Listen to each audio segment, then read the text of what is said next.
اللہ تعالیٰ نے ایمان والوں کی صفات بیان کی ہیں، کیا کیا کوالٹیز ایمان والوں کے اندر ہونی چاہیے۔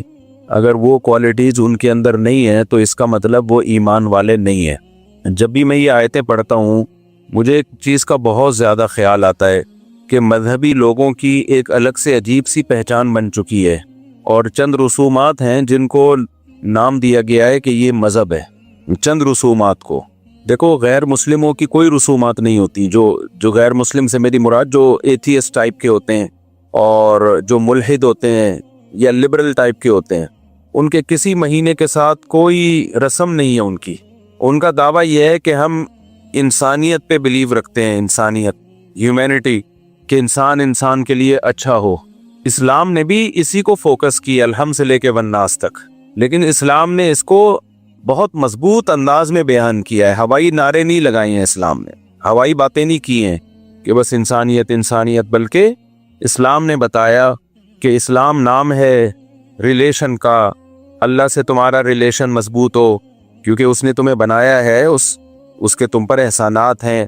پھر انسانوں کے ساتھ تمہارا ریلیشن مضبوط ہو۔ اس ٹاپک پہ تو میں کئی بار بات کر چکا ہوں، مختصر کر کے آگے چلتا ہوں کہ تمہارا انسانوں سے ریلیشن مضبوط ہو، اور پھر انسانوں میں سب سے پہلے آپ کے والدین ہیں، آپ کے بیوی بچے ہیں، آپ کے بہن بھائی ہیں، پڑوسیوں کے حقوق دیگر لوگوں سے زیادہ ہیں، جو آپ کا ہم سفر ہے اس کے حقوق دوسروں سے زیادہ ہیں۔ پھر حقوق میں یہ بھی ہے کہ آپ کی وراثت آپ کے جو بلڈ ریلیشن ہے ان کو ملے گی، خونی رشتوں کو ملے گی وراثت۔ پھر نان نفقہ کس کا کس کے اوپر ہے۔ جو سیکولر لوگ ہیں وہ سارا بس گورنمنٹ پہ ڈالتے ہیں، ایسا نہیں ہے اسلام میں۔ آپ کا بھائی معذور ہے تو گورنمنٹ کے ذمہ نہیں ہے اس کو پالنا، آپ کے ذمہ اس کو پالنا۔ وَعَلَى الْوَارِثِ مِثْلُ ذَلِكَ، قرآن نے صاف آرڈرز دیے ہیں، احکام دیے ہیں، تو یہ بھی تو انسانیت ہی ہے نا۔ لیکن آپ حیران ہوں گے، مذہبی طبقے کا جو میجورٹی اس وقت ہے، اس طبقے میں آپ کو چند رسومات نظر آئیں گی۔ مثال کے طور پر محرم میں کالے کپڑے، ربیع الاول میں بتیاں لگانا، حلوے مانڈے اور کچھ اپنے پروگرام کرنا۔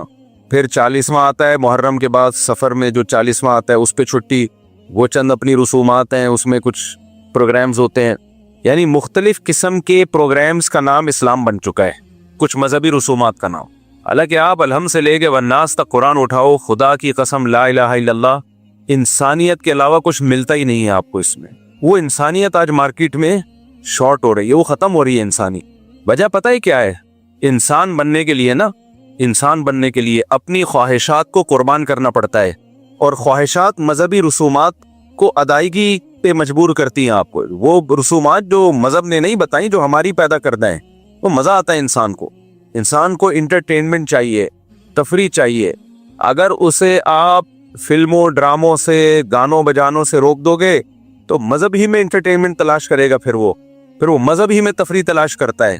اب مذہب میں تفریح تلاش کرنے کے لیے اس کو مذہب کا لیبل لگانا پڑتا ہے۔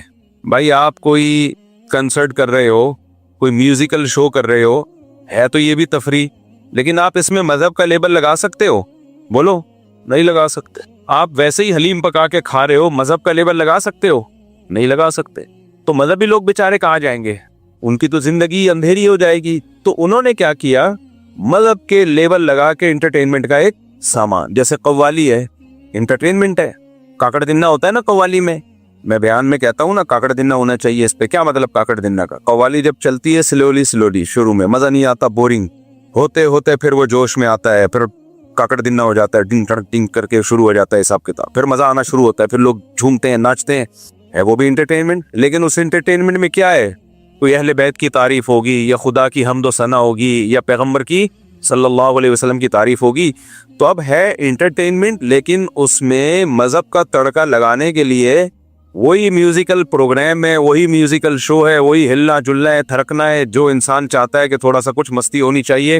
لیکن مذہب کا تڑکا لگانے کے لیے اس پہ اہل بیت کی تعریف ڈال دی، نبی کی تعریف ڈال دی، یا اللہ کی حمد و ثنا ڈال دی، تاکہ اس کو مذہب کا لیبل بھی لگ جائے اور مزہ بالی ووڈ والا آ جائے۔ مزہ کون سا ہے؟ وہی جو گانے بجانے اور تھرکنے میں آتا ہے۔ آج مذہب اسی چیز کا نام رہ گیا ہے۔ آپ تبلیغی جماعت کے بزرگوں کو جا کے دیکھو، کوئی زندگی میں نہ اس طرح کی انٹرٹینمنٹ نہیں ہے۔ آپ کو ایسا لگے گا دنیا میں سب سے زیادہ خوش کے لوگ ہیں، یہ خوش کے لوگ ہیں، لیکن راتیں زندہ ہیں تہجد سے، اشراق، اوابین، دعائیں، تلاوت، نماز، روزے۔ صحابہ کی سیرت دیکھ لو آپ، صحابہ کی آپ سیرت دیکھ لیں تو اس سیرت میں یہ ہمیں انٹرٹینمنٹ نظر نہیں آئے کہ جناب پروفیسر غامدی صاحب نے صحابہ کے دور میں کسی گلوکارہ کو ثابت کرنے کی کوشش کی ہے کہ مغنیاں تھی، وہ ناچ گانے کرتی تھی، حالانکہ وہ مغنیاں ترنم سے اشعار پڑھا کرتی تھی، تو اس کو انہوں نے گانے سے تعبیر کر دیا اور صحابہ کے دور کی سنگر بنا کے غامدی صاحب نے پیش کر دیا اس کو۔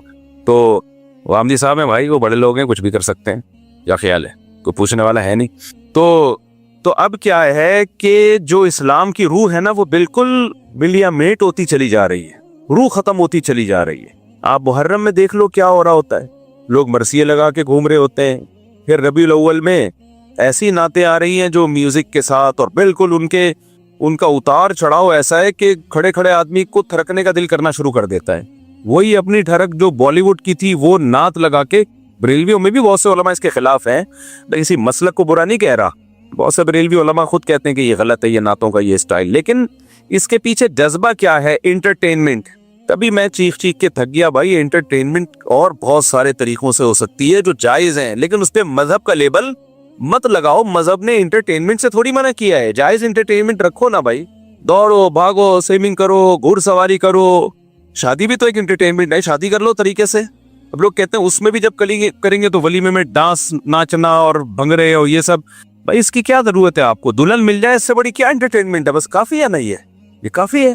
اب آپ لوگ ایک کرتے ہو، اس میں لاکھوں روپے اڑا دیتے ہو، لاکھوں روپے ولیمے میں جو ڈول ڈھمک کے اور بارات میں جو ڈول ڈھمک کے، اور پھر یہ جو ٹوپی ڈرامے چل رہے ہیں آج کل، لاکھوں روپے اڑا دیے، ایک دن کی انٹرٹینمنٹ ہے، وہ لاکھوں خرچ ہو گئے، لوگ کھا پی کے چلے گئے، ڈکار مار کے، کوئی پوچھتا بھی نہیں، بھول جاتا ہے کہ کس نے کیا کھلایا تھا ہمیں۔ اس سے بہتر نہیں ہے سادگی سے چہر کر لو یار، کم خرچہ۔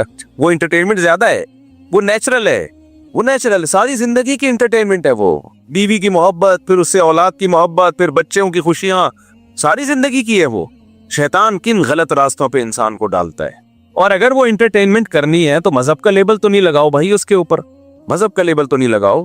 مذہب نام ہے انسانیت کا، کیسے پیارے حکام ہے قرآن مجید کے یار، الحم سے لے کے والناس تک دیکھو تو صحیح، کتنا زبردست قرآن ہے، کتنی زبردست کتاب ہے، کیا کیا چیزوں سے ہمیں روکتا ہے قرآن، کیا کیا چیزوں کو ہمیں کرنے کا حکم دیتا ہے۔ اس میں کہیں بھی جلوس نہیں ہے، کہیں بھی یہ نہیں ہے کہ آپ نبی کے نام پہ آپ یہ دن مناؤ۔ ہمیں 2 دن منانے ان کا بھی بتا دیا، کون سے 2 دن منانے ہم نے؟ بھائی عید الفطر ہے، عید الاضحیٰ ہے، لوگ کہتے ہیں 14 اگست کیوں مناتے ہو؟ مذہب کا لیبل لگائے بغیر مناتے ہیں بھائی، اس کو سمجھ رہے ہیں نا، اس پہ مذہب کا لیبل نہیں لگاتے، جبکہ ربیع الاول کی عید اس پہ مذہب کا لیبل لگا ہوا ہے۔ مجھے ایک بات بتاؤ، کسی کی پرمیشن کے بغیر اس کا لیبل کہیں اور لگا سکتے ہو آپ؟ کمپنیاں اس کیس کر دیتی ہیں آپ کے اوپر۔ آپ پانی کی بوتل بیچ رہے ہو اور بہت اعلیٰ پانی ہے، نیسلے سے بھی اچھا پانی ہے، لیکن آپ نے اس پہ نیسلے کا اسٹیکر لگا دیا۔ نیسلے والے بولیں گے بھائی ہمارا اسٹیکر ہٹاؤ، آپ کہیں گے ہمارا پانی کی کوالٹی آپ کے پانی سے بھی بہترین ہے۔ نیسلے والے بولیں گے بھائی آب زمزم بھی بیچ رہے ہو، ہمارا اسٹیکر لگانے کی اجازت نہیں ہے۔ تو آپ کچھ بھی کریں، مذہب کا لیبل نہ لگائیں اس کے اوپر، مذہب کا لیبل نہ لگائیں۔ مذہب الحم سے لے کے والناس تک اللہ نے قرآن میں بیان کیا اور بتا دیا کیا کام کرنا ہے، کیا کام نہیں کرنا ہے۔ جو کرنے کے کام ہے وہ بھی بتا دیے، جو نہیں کرنے کے کام ہے وہ بہت آسان ہے، اور جائز انٹرٹینمنٹ بھی بتا دی ہے، جو حلال تفریح ہے وہ بھی بتا دی اللہ تعالیٰ نے۔ تو اس پہ اکتفا کیوں نہیں کرتے بھائی؟ ما لکم لا ترجون للہ وقارا وقد خلقکم اطوارا، پیغمبر اپنی قوم کو کہا کرتے تھے تم اللہ کی تعظیم کیوں نہیں پہچانتے؟ اللہ جب تمہیں حکم دے رہا ہے یہ کرو تو کیوں نہیں کرتے؟ جب منع کر رہا ہے کہ یہ مت کرو تو کیوں نہیں منع ہوتے؟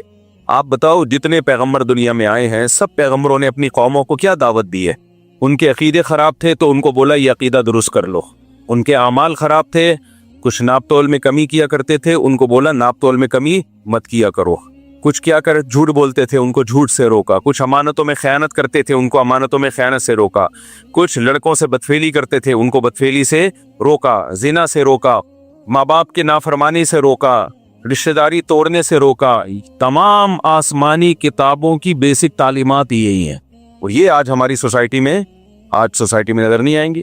آپ پروگرام کر رہے ہیں، اس سے پڑوسیوں کو تکلیف ہو رہی ہے اس کو پروگرام سے، ادھر حدیث میں آ رہا ہے کہ جو پیٹ بھر کے کھائے اور پڑوسی بھوکا سوئے وہ مومن نہیں ہے، اور آپ نے اتنی تیز آواز سے کوئی پروگرام لگایا ہوا ہے کہ وہ سو نہیں سکتا ساتھ والا آپ کے، آپ اپنی آواز اس کو سنا رہے ہیں، اور جب آپ سے کہا جاتا ہے کہتے ہیں اچھی بات ہے بھائی سب کو سننی چاہیے. زبردستی سنانا کہاں سے اچھی بات.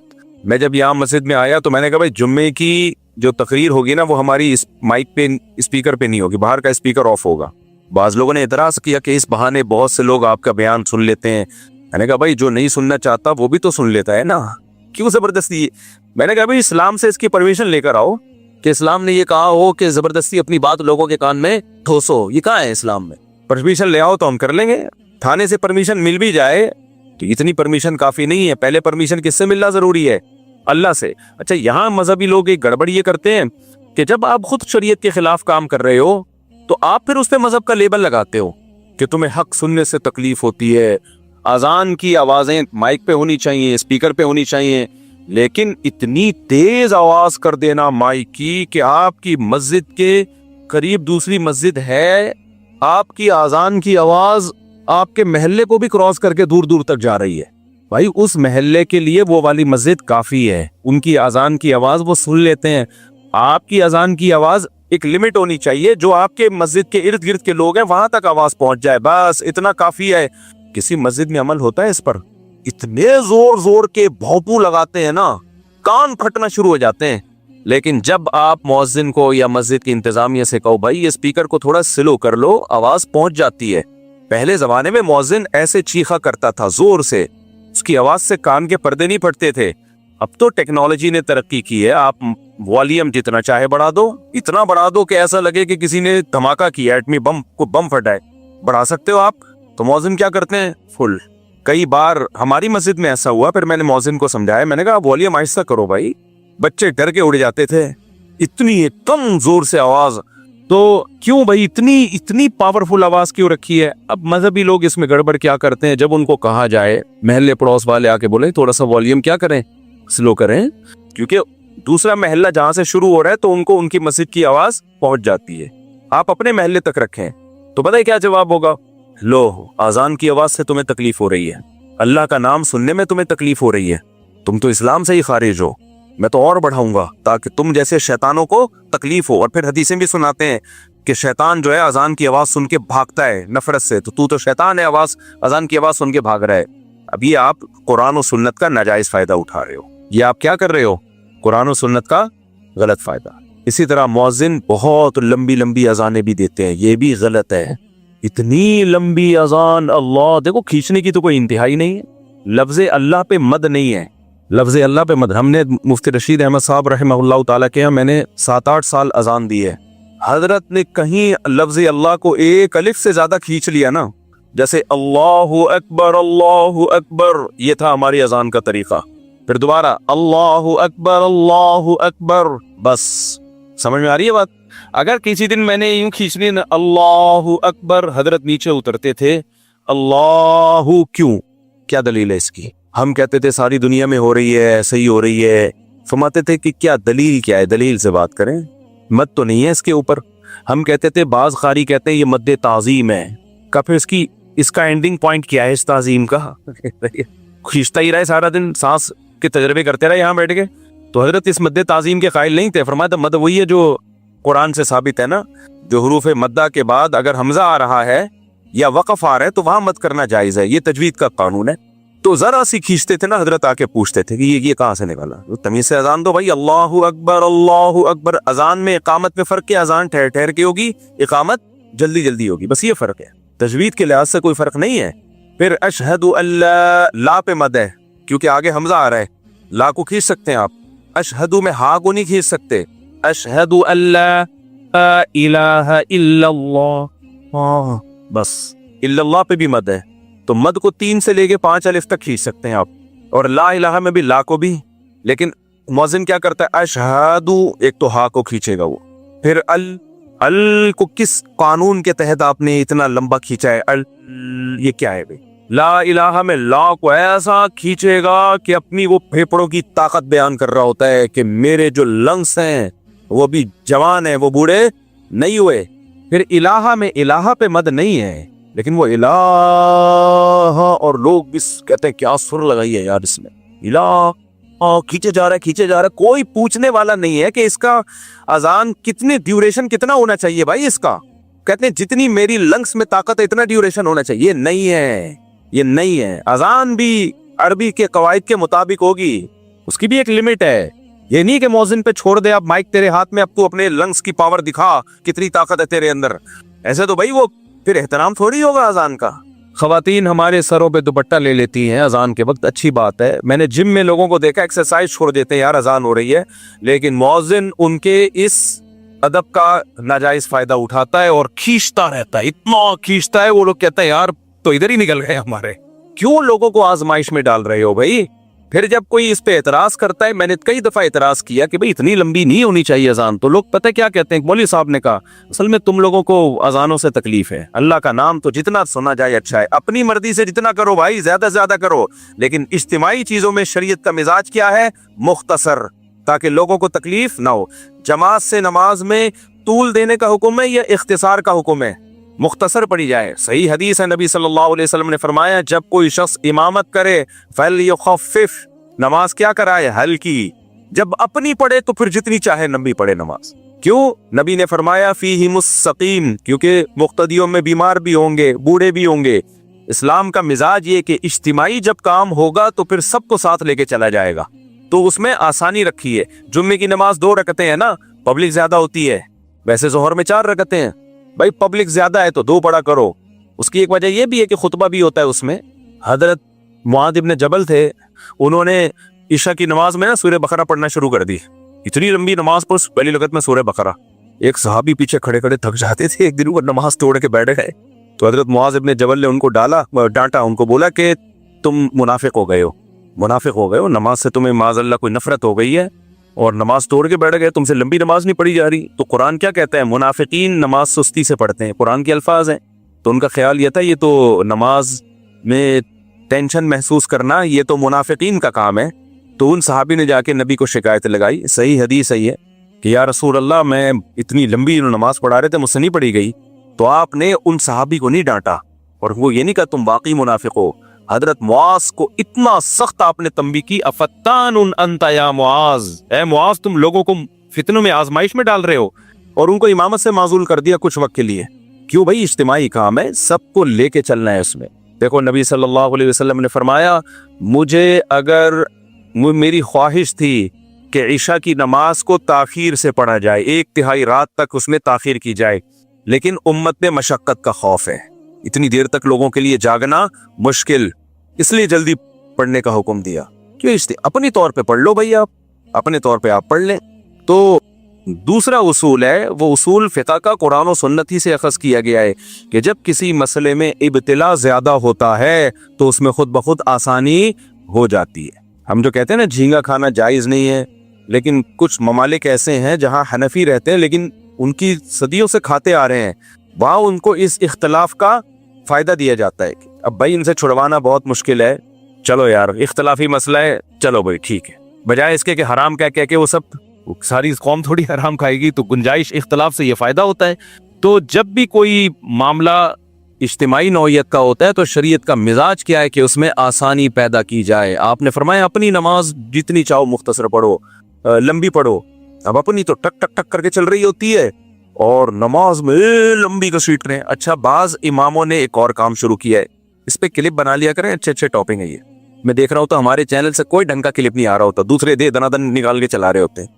ایک اور اہم چیز ہے یہ ائمہ کرام کے سمجھنے کی. بعض امام یہ کرتے ہیں کہ پورے سال نماز میں اپنا قرآن دہراتے ہیں, یہ بھی غلط ہے. آپ اپنا قرآن الگ سے دہرا لو. کہتے ہیں ہم فجر میں شروع کریں گے الحمد سے لے کے پھر الف لام میم, اور پھر پورا پڑھتے وہ کہتے ہیں پورے سال میں ہمارا نمازوں میں قرآن ختم ہو گیا. بھائی آپ پبلک کو اس کے لیے تختہ مشق نہ بنائیں, پبلک کو سنت قرات جو عام معمول ہے نبی صلی اللہ علیہ وسلم کا, جس کی صحابہ اور احادیث سے تاکید ہے. اجتماعی نظم میں اپنا نہ دیکھے کہ میں نے اپنا قرآن دہرانا ہے. اجتماعی نظم میں آپ نے پبلک کی رعایت کرنی ہے, اور پبلک کی رعایت سنت قرات میں ہے. فجر میں طوال مفصل یہ سنت ہے, سورہ حجرات سے لے کے سورہ بروج تک, اور پھر ظہر میں بھی طوال مفصل, اور مغرب میں قصار مفصل یعنی سورہ بینہ سے لے کے سورہ ناس تک یہ صورتیں پڑھیں, اور عصر اور عشاء میں اوساط مفصل یعنی سورہ بروج سے لے کے سورہ بینہ تک. علماء کو پتہ ہے اس کی کیا تفصیل ہے. تو ایک بیلنس نماز ہوگی. اب مثال کے طور پر امام کہتا ہے کہ فجر میں ایکچولی مجھے تھکاوٹ بہت ہوتی ہے اور میں رات کو سوتا نہیں ہوں اور نائٹ ڈیوٹی ہے وغیرہ وغیرہ.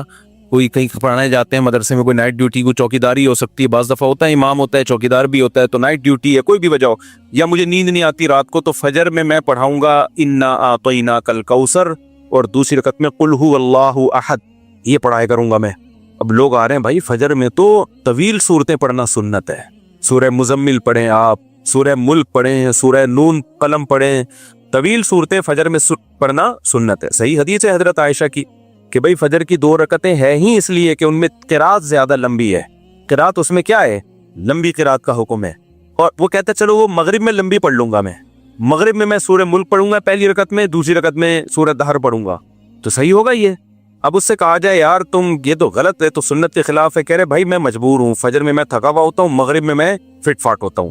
بھائی یہ آپ کا ہیڈ ایک ہے, آپ امام مت چھوڑ دیں. پھر اجتماعی نظم میں سب کو لے کے چلنا پڑے گا, پبلک کی رعایت کرنی پڑے گی آپ کو. آپ تھکے ہوئے ہیں یا نہیں, کبھی کبھار ہو گیا تو چلو ٹھیک ہے, نارملی یہ ٹھیک نہیں ہے. نارملی بھائی آپ فجر میں طوال مفصل لمبی قرات کریں گے, آپ مغرب میں آپ کیا کریں گے, مختصر قرات کریں گے, ظہر میں بھی لمبی قرات کریں گے آپ. کبھی کبھار ہوتا ہے تو چلو ٹھیک ہے. تو اجتماعی چیزوں میں پبلک کے حساب سے آپ کو چلنے کا حکم ہے, اپنے حساب سے چلنے کا حکم نہیں ہے. تو اس لیے جو ائمہ کرام نے ایک نیا کام شروع کیا ہے, وہ کیا کرتے ہیں کہ جی اپنا قرآن مکمل کر رہے ہیں, اس سے لوگ سنت قرات سے بھی محروم ہو رہے ہیں. اس سے جو نماز مختصر ہونی چاہیے وہ بعض دفعہ لمبی ہو رہی ہوتی ہے, جو لمبی ہونی چاہیے وہ مختصر ہو رہی ہوتی ہے. امام صاحب بعض دفعہ اٹک بھی رہے ہوتے ہیں, پیچھے سے لوگ لقمے دے رہے ہوتے ہیں. بھائی کیا کر رہے ہو یار تم. اب دیکھو مسجد میں جب تراویح کی نماز ہو رہی ہو, مسجد میں تراویح کی نماز, تو تراویح کی نماز میں کیا ہے, پورا مہینہ میں قرآن ختم کیا جائے تاکہ بیلنس رکعتیں ہوں, تمام قسم کی پبلک پڑھ سکے. اب کسی قاری کو کہہ رہے نہیں میں 6 روزہ تراویح پڑھوں گا تاکہ میرا قرآن ختم ہو جائے, اور مجھے بہت سارے مصروفیتیں کام ہیں تو میں 10 روزہ پڑھوں گا. 6 روزہ پڑھ لیں آپ, گھر میں پڑھ لیں آپ, ٹھیک ہے نا, آپ تمبو لگا کے الگ سے پڑھ لیں, شادی ہال میں پڑھ لیں. مسجد جو محلے والوں کی مسجد ہے اس میں سب کی رعایت کی جائے گی, اس میں 27ویں کو یا 29ویں قرآن ختم ہوگا تاکہ سب لوگوں کا. اب اس میں بھی بعض امام یہ کر رہے ہوتے ہیں کہ جی ہماری مسجد میں 6 روزہ ہوگی, 10 روزہ ہوگی. بھائی آپ اپنے گھر میں کرو, کیونکہ باقی لوگوں نے جو تراویح پڑھنی ہے وہ پھر قرآن سے محروم ہو جائیں گے. ہر آدمی کے تپر نہیں ہے وہ 10 روزہ تراویح پڑھے یا 6 روزہ تراویح پڑھے, اس کی ٹانگیں جواب دے جاتی ہیں, وہ پھر قرآن سے محروم ہو جاتا ہے. تو یہ ایک مزاج ہے اسلام کا. یہ میں اتنی ساری مثالیں اس لیے دے رہا ہوں تاکہ اسلام کا مزاج سمجھ میں آئے, اور کہ اجتماعیت میں لوگوں کی رعایت آپ کو کرنی پڑے گی. تو اسی میں اذانوں کا بھی ہے بھائی, یہ جو مؤذنین بہت زیادہ اذانیں کھینچتے ہیں. تو میں اذان کا بتا رہا تھا, اشہد اللہ الہ, الہ میں الہ نہیں ہے, الہ الا اللہ, آگے لفظ اللہ کو کھینچ سکتے ہیں کیونکہ وقف آ رہا ہے آگے. اشہد ان محمد رسول اللہ میں کیا غلطی ہوتی ہے, اشہد میں ہا کو پہلے کھینچیں گے, پھر ان, اس کی بھی کوئی اینڈنگ پوائنٹ نہیں ہے, انا ہے بھائی, بس اتنا کافی ہے, اتنا ہی ہے اسلام میں. انا نہیں ہے, پھر ان یہ گھمائے گا, بہت اونچا نیچا کرے گا اس کو, پر انا بس. پھر آگے محمدن, محمد میں میم پہ تشبیہ ہے.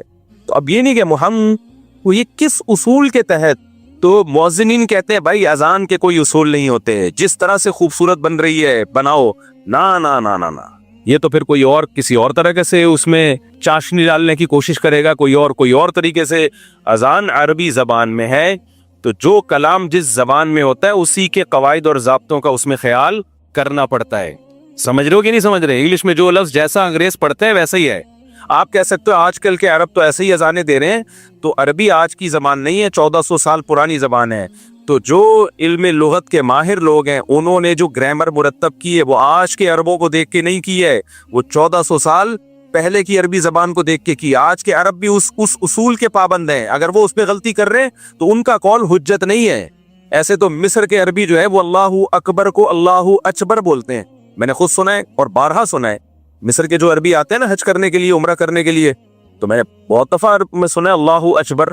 اب آپ کہو کیونکہ وہ بھی تو عرب ہیں, تو بھائی وہ عرب ہیں, لیکن آج ان کے لب و لہجے سعودیہ والوں کے بھی چینج ہو چکے ہیں, مصر والوں کے بھی چینج ہو چکے ہیں, مسقط والوں کے بھی چینج ہو چکے ہیں. تو وہ بھی پابند ہیں کہ جب قرآن اور سنت والی عربی بولیں گے تو وہ ان اصول اور ضابطوں کے پابند ہوں گے, ان اصول اور ضابطوں کے وہ پابند ہوں گے. تو اشہد ان کھینچتے چلے جاتے ہیں, محمد کوئی اینڈ نہیں ہے.